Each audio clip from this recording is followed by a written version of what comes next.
teammates ko na. Oh my gosh. This is hard. Si Nabor siguro. Si Jasmine Nabor.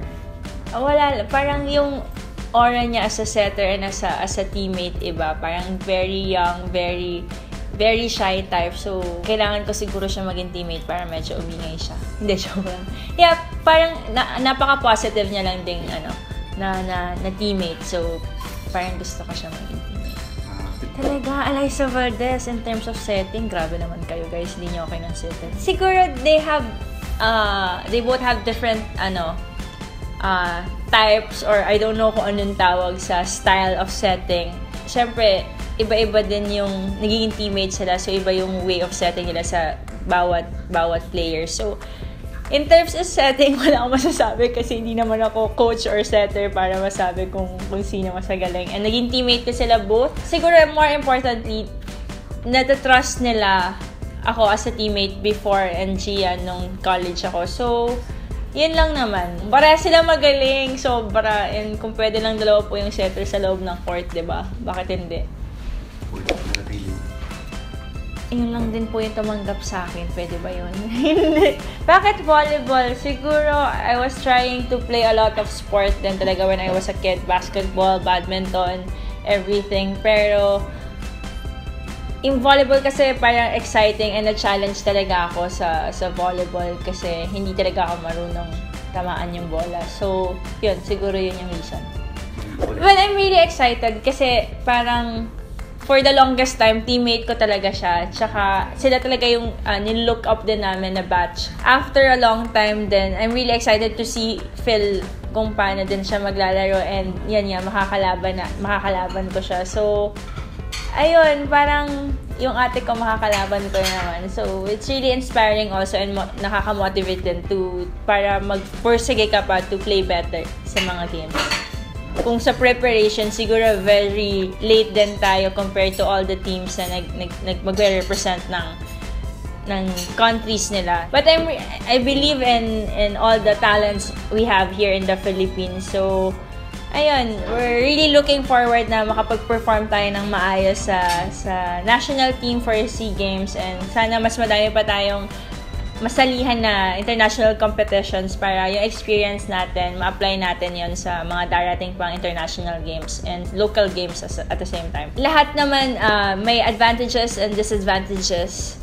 So, lahat, may kanya-kanya tayong talent, may kanya-kanya tayong strength and weaknesses. Siyempre, hindi rin naman tayo nakakakita sa laro natin. May mga tao din nakakita sa atin. So, I think merong authority rin also para mag-decide kung sino yung makakapasok at sino yung makakapaglaro and makapag-represent ng country natin. Sa lahat. Ako yung target ng lahat eh. Kay Kiwi siguro, kay Amy Ahumiro, kay Gretchen Soltones yung jump serve niya. Actually, nahihirapan ako sa labas. Ako po lagi yung target nila. I think ngayon every team naman is really making time or sparing time to really improve on their serves. Kasi yun nga, first line of offense din yun eh. So, yan, kailangan talaga i-training din. Pinakamahirap i-block. Si Ate Myla. Usually kasi pagpapalo siya dun sa hirap din talaga niya i-block. Kaya sa gitna naman si Jaja, hirap din i-block talaga kasi may height na may angle pa yung mga palo. So, yun. For me, volleyball is life. It's now.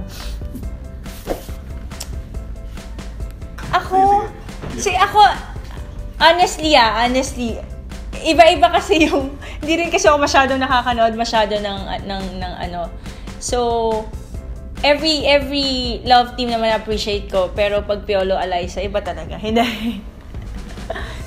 Piolo siguro and Tony Gonzaga pag may mga movies sila. And yeah, yun.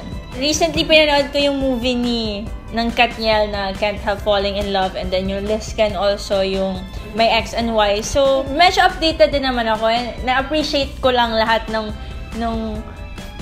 pinapakita nila also and yung mga sinishare nilang love sa lahat ng tao.